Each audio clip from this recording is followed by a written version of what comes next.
warahmatullahi wabarakatuh. Salam sejahtera, semoga hari ini kita dikaruniai kesehatan olehnya.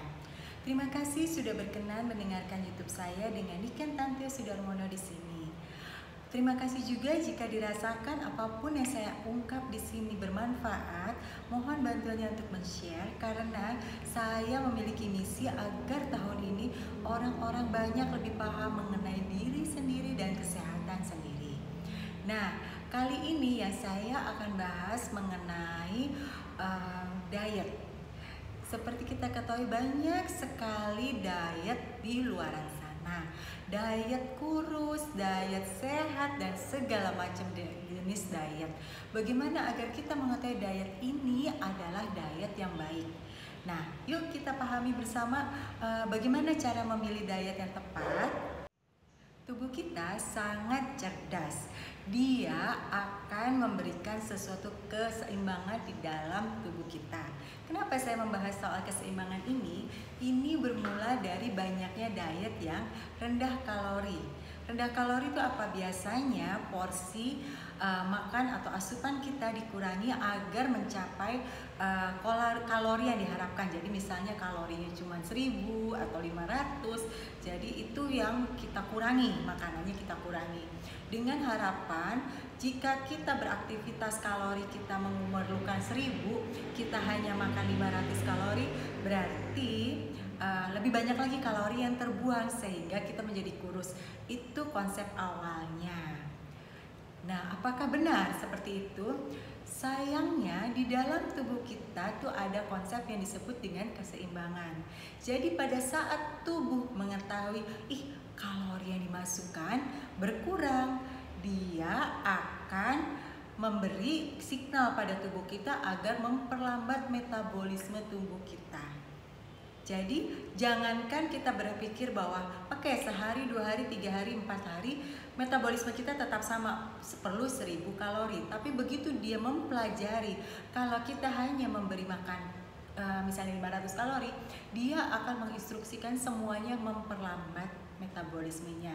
Jadi biasanya pada hari kelima dan seterusnya metabolisme kita sudah menyesuaikan dengan kalori yang dimasukkan.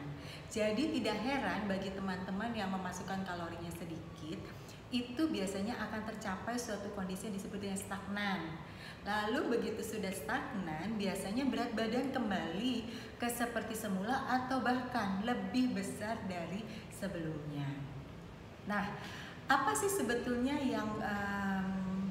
yang baik kalau begitu ya? Kan kita inginnya tetap berat badan terus sama, kita ingin tetap juga kulit jangan menjadi kendur dan lain sebagainya. Jadi gimana? Apa yang harus kita lakukan? Nah, di sini saya akan membahas mengenai beberapa jenis nutrisi ya. Jadi kita melihat dulu dari nutrisi dan apa yang terjadi di dalam tubuh kita. Nutrisi terbagi atas 2 bagian di dalam jenis asupan kita, yaitu makronutrisi dan mikronutrisi. Apa sih makronutrisi, mikronutrisi? Saya akan menyebutkan mengenai mikronutrisi dulu, di mana saya tidak akan konsentrasi di saat ini, tapi akan saya bahas di YouTube lainnya. Mikronutrisi adalah vitamin dan mineral yang dibutuhkan oleh tubuh kita dalam keseharian kita. Jadi diharapkan kita bisa memenuhi semua vitamin dan mineral yang dibutuhkan oleh tubuh. Nah, inilah yang disebut dengan mikronutrisi. Lalu apa yang disebut dengan makronutrisi? Yuk kita dengarkan video berikut ini.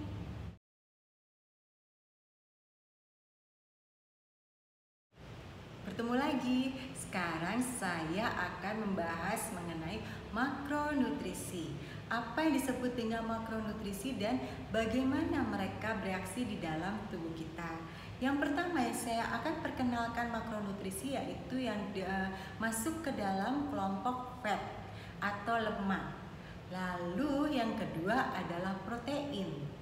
Yang ketiga adalah karbohidrat. Nah, sekarang saya akan konsentrasi dulu ke dalam pengolahan di dalam tubuh. Jadi lemak di dalam tubuh itu akan diolah menjadi fatty acid. begitu menjadi fatty acid ya, dia akan disebarkan ke pembuluh darah kita, ke saluran darah kita. Jadi akan masuk ke saluran darah kita langsung setelah dia menjadi fatty acid. Itu adalah lemak. Yang berikutnya adalah protein, di mana dalam pencernaan kita protein ini akan dibentuk menjadi asam amino, lalu digunakan oleh tubuh kita sebagai produksi protein untuk kulit, untuk muscle atau otot, dan juga jaringan ikat kita. Nah, bagaimana kalau berlebih? Kalau berlebih, dia akan disimpan di liver dalam bentuk glycogen. Nah, jadi pada saat kita butuh energi tambahan, kita bisa menggunakan yang disimpan di dalam liver ini dalam bentuk glycogen. Jadi nanti akan dirubah oleh liver menjadi glukos dan akan digunakan oleh tubuh kita sebagai energi. Jadi kalau ada yang bilang kalau saya kayaknya nggak sanggup deh nggak makan, itu nggak mungkin karena liver selalu memiliki cadangan glukos ini. Nah, kalau glukos ini udah berlebih atau glykogen sudah kebanyakan di dalam liver, akan kemana? Karena liver kita sangat terbatas kapasitasnya. Jadi glykogen ini akan disimpan atau keluar dari liver biasanya dalam bentuk fatty liver dan juga dalam bentuk lemak-lemak lainnya di dalam tubuh kita. Jadi ada yang disebut dengan lemak baru. Nah, inilah yang akan menjadi tubuh kita berlemak. Ya, jadi kalau kelebihan pasti akan keluar luber dari liver kita. Nah, yang berikutnya adalah karbohidrat. Karbohidrat ini akan dipecah-pecah lagi oleh tubuh kita menjadi molekul yang lebih kecil. Molekul apakah itu? Nah, inilah yang disebut dengan chain sugar atau rangkaian gula. Jadi karbohidrat itu tidak lain dan tidak bukan adalah gula. Nah, gulanya macam-macam lagi. Saya akan bahas di pembahasan berikutnya. Jadi, yang pasti jika karbohidrat ini juga berlebih, dia akan disimpan sama seperti protein di dalam liver kita. Dan lagi-lagi kalau kelebihan ya udah disimpan karena ada protein tambahan, ada karbohidrat tambahan, akan keluar dari liver menjadi fatty liver dan kita menjadi gemuk. Lalu ada yang bilang mungkin emang bahayanya apa fatty liver? Ingat, fatty liver itu cikal bakalnya menjadi diabetes. Ya, jadi walaupun kita mengatakan saya masih konsumsi karbo kok tapi dikit, sama aja. Kita nggak pernah tahu tubuh kita ini bilang dikit atau enggak. Ya, karena tubuh kita akan menyesuaikan dengan yang kita asupin. Tetap dia akan nyumpelin atau nyimpenin itu sisanya di dalam liver. Liver kelebihan dibuang oleh dia kemana saja, yang penting jangan di liver. Jadilah fatty liver dan lemak di sana sini.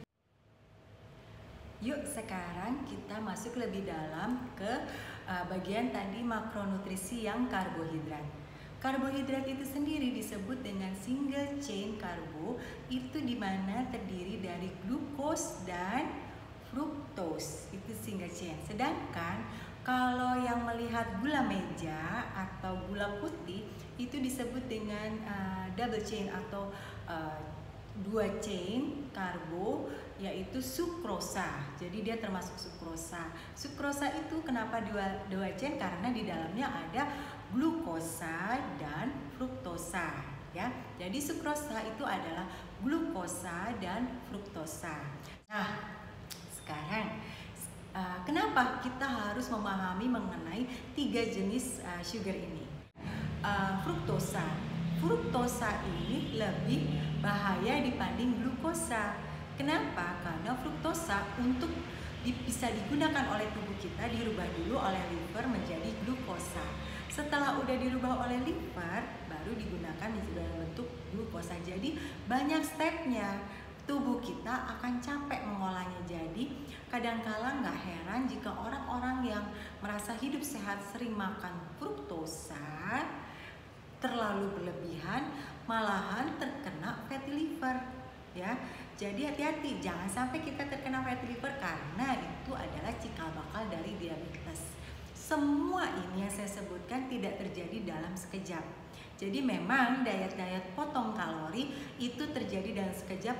Cuma waktu 2 minggu sudah kurus kok, biasanya begitu.